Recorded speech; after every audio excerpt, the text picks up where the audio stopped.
Mitrídates VI, también conocido como Mitrídates el Grande, nació en Sinope, Turquía, en el año 132 a.C. y también fue conocido como Eupator Dionisius. Esta persona ostentó la corona del reino de Ponto desde el 120 a.C. hasta su muerte en el 63 a.C. ¿Pero por qué te cuento todo esto? Pues porque este hombre ha pasado a la historia como uno de los enemigos más formidables y exitosos de Roma. Su arrogancia y egoísmo desmedido lo llevaron a luchar consecutivamente contra tres de los más grandes generales de la República: Sila, Lúculo y Pompeyo. ¿Quieres saber más de este temible guerrero? ¿Cómo y por qué escandalizó tanto a la República Romana? Pues bien, el nombre de Mitrídates fue muy pero que muy popular entre los gobernantes de los reinos helenísticos, ya que etimológicamente el nombre Mitrídates es la adecuación al griego del nombre persa Mirrat, que significaba enviado de Mitra, el dios del sol persa. Este archienemigo romano fue hijo del rey Mitrídates V Vergetes, pero su padre, el rey de Ponto, fue asesinado en el 120 a.C. envenenado en un banquete. Y entonces el chaval abandonó el reino y dejó al gobierno a su madre, Laodice VI, y a su hermano menor, Mitrídates Cresto. Y es que ni él ni su hermano estaban en edad de gobernar, y por ello la madre actuó como regente. Pero bueno, pocos años después volvió al Ponto, depuso a su madre y a su hermano, los metió en prisión y muy posiblemente allí murieron. Vamos, un tío sin escrúpulos. Y poco después se casó con su joven hermana de 16 años, Laodice del Ponto, y comenzó a reinar en el 112 a.C. con apenas 20 añitos. Pues bien, aconsejado por los mismos asesores de su padre, prosiguió con la política expansionista. El reino que heredó estaba ubicado en las costas orientales del Mar Negro, en la actual Turquía, pero la ambición de Mitrídates era expandirse hacia las vecinas Bitinia y Capadocia. Pero como no quería enervar a Roma de momento, hasta ser lo suficientemente fuerte, concentró sus conquistas hacia el noreste, en las costas de la Cólquida, hacia el legendario reino del Vellocino de Oro, en la actual Georgia, y más al norte en el Quersoneso, en Crimea. Y cuando su poder en el Mar Negro era incuestionable, entonces prosiguió con su plan de ser el nuevo Alejandro. Sí, está claro que el tío se lo creía un poco. Así que desplazó de su trono a su vecino Nicómedes III de Bitinia, protegido por Roma, pero el Senado lo restituyó poco después. Y en ese momento el joven pero astuto rey del Ponto, conocedor de su inferioridad frente a las legiones, accedió a someterse al designio de Roma e incluso envió auxiliares. Pero el avaricioso gobernador romano de Asia, Manio Aquilio, no se conformó con sus buenas intenciones y le exigió una indemnización para Nicómedes. La respuesta de Mitrídates fue que él era el acreedor de Roma, pues había sobornado a senadores y no pensaba pagar nada. Y entonces Roma incitó al rey Bitinio a invadir el Ponto. Mitrídates, por su parte, instaló a su hijo Farnaces como rey de Capadonia en el 89 a.C. Y así se inició la primera guerra mitridática, la primera de las tres guerras que tuvieron lugar en Grecia y Asia Menor entre Mitrídates VI, rey del Ponto, y la República de Roma. Pues bien, Manio Aquilio comandó las legiones de Asia, mientras Mitrídates formó un ejército en tierra y mar de 300.000 hombres. Unos hombres divididos en dos cuerpos. Uno fue al noreste contra Aquilio y el otro contra Asia y Cilicia. Mitrídates respondió al tímido Nicomedes con un potente contraataque. Su comandante Arquelao derrotó primero al ejército bitinio en la batalla del río Amnias y luego al ejército romano en la batalla del monte Escorobas. Aquilio fue entregado y ajusticiado, y la flota romana del Ponto Euxino, el actual Mar Negro, se rindieron al poder de Mitrídates, y el reino del Ponto pasó a controlar todas esas tierras. La mayoría de ciudades griegas de esta provincia recibieron a Mitrídates como un libertador de la terrible explotación romana. De todas las regiones y aliados griegos, solamente los rodios se mantuvieron fieles a Roma, lo que provocó que los pónticos emprendiesen hostilidades contra ellos, pero sin conseguir doblegar a los de la isla de Rodas. Por cierto, la isla griega más extensa del archipiélago del Dodecaneso.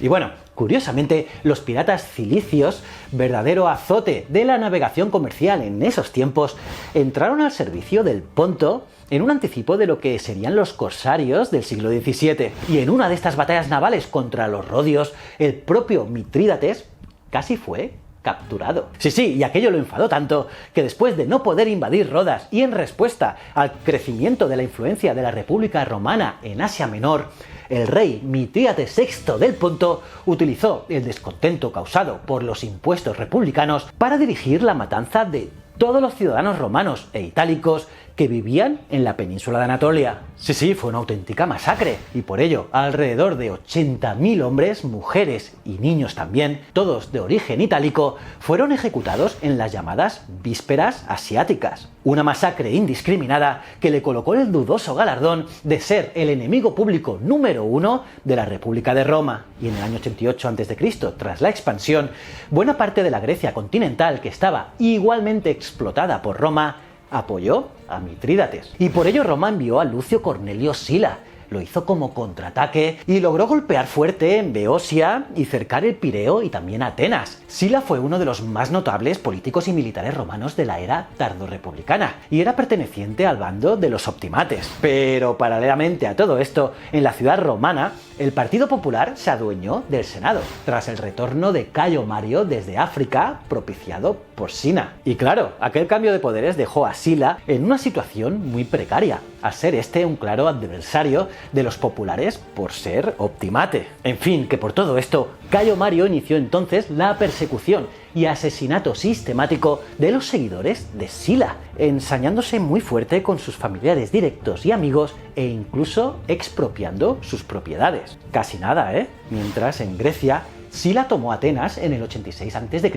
y se enfrentó a las fuerzas pónticas en Queronea y Orcomeno, derrotándolas ambas veces. Pues bien, ese mismo año en Roma, el dictador Sina envió un ejército contra el Ponto, pero también contra Sila. Por cierto, un ejército al mando de Cayo Flavio Fimbria. Fimbria era hijo del cónsul homónimo y uno de los más violentos partidarios de Cayo Mario y Lucio Cornelio Sina en la guerra civil contra Sila. Que todo esto merece, claro, un vídeo exclusivo para hablar de ello. Pero bueno, continuemos. Entonces, este cruzó Bitinia con la ayuda de la ciudad de Bizancio y conquistó algunas ciudades por acuerdo y otras por la fuerza. Los pónticos sufrieron una derrota terrible por un ataque nocturno de Fimbria y escaparon a la vecina Pérgamo, y varias de las ciudades griegas volvieron a alinearse con el bando romano. Las derrotas pónticas y los cambios políticos propiciaron una situación desfavorable tanto para Sila como para Mitrídates. Esta coincidencia motivó a que los dos líderes se entrevistasen para firmar el Tratado de Dárdano, un tratado de paz firmado en el 85 a.C.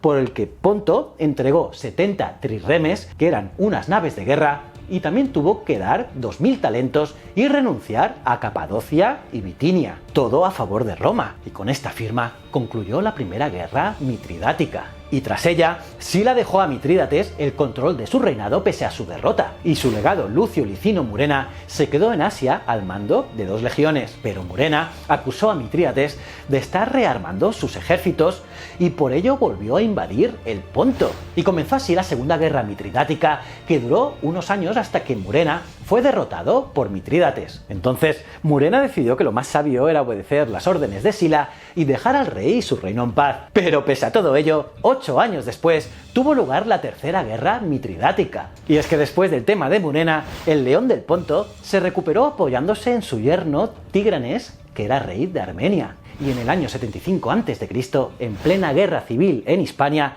murió Nicomedes IV. Sí, el hijo del amiguito de Mitrídates, al inicio del vídeo, el rey de Bitinia, que era el antiguo reino de Asia Menor que tanto deseaba Mitrídates. Pues bien, Roma buscó anexar el territorio, pero Mitrídates sabía que los recursos de la República estaban concentrados a combatir rebeldes populares, por lo que reclamó su trono e invadió de nuevo Bitinia y Capadocia.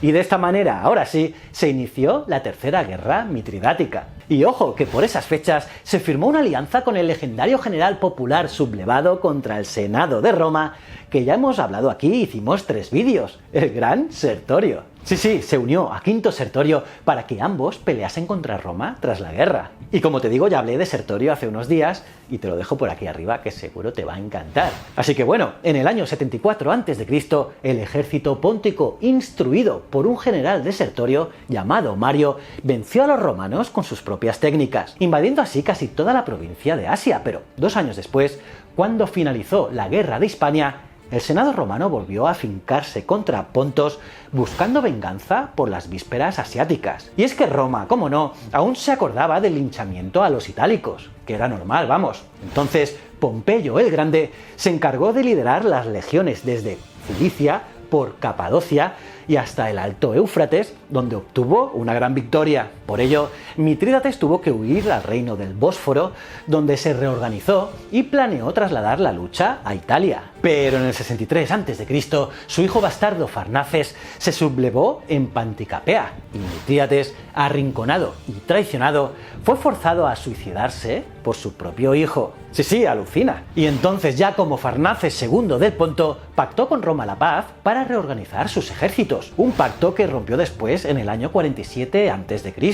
Y después fue derrotado en la batalla de Cela por Julio César, quien reunió sus tropas de entre las guarniciones de las provincias asiáticas que poseía Roma, y tras esta batalla, curiosamente, César pronunció una de las frases más famosas de la historia: Veni, vidi, vici, una frase que aún hoy en día se usa para significar la rapidez con la que se ha hecho algo con éxito. Pues bien, el rey del Ponto huyó a la actual Crimea, donde formó un ejército nuevo, pero César envió allí a Gneo Domicio Calvino con una legión a derrotarlo, y los romanos vencieron y Farnaces murió en la batalla. Y para acabar, una curiosidad de Farnaces, y es que este personaje políglota y despótico pasó a la historia tanto por sus extravagancias como por ser un obsesivo de morir envenenado. Sí, estaba obsesionado perdido. Y es que todos los días tomaba una pequeña dosis de mitrídato en agua, que es una sustancia con 54 ingredientes que su médico personal le recomendaba como antídoto contra el veneno. Quizás era un precursor de la vacuna.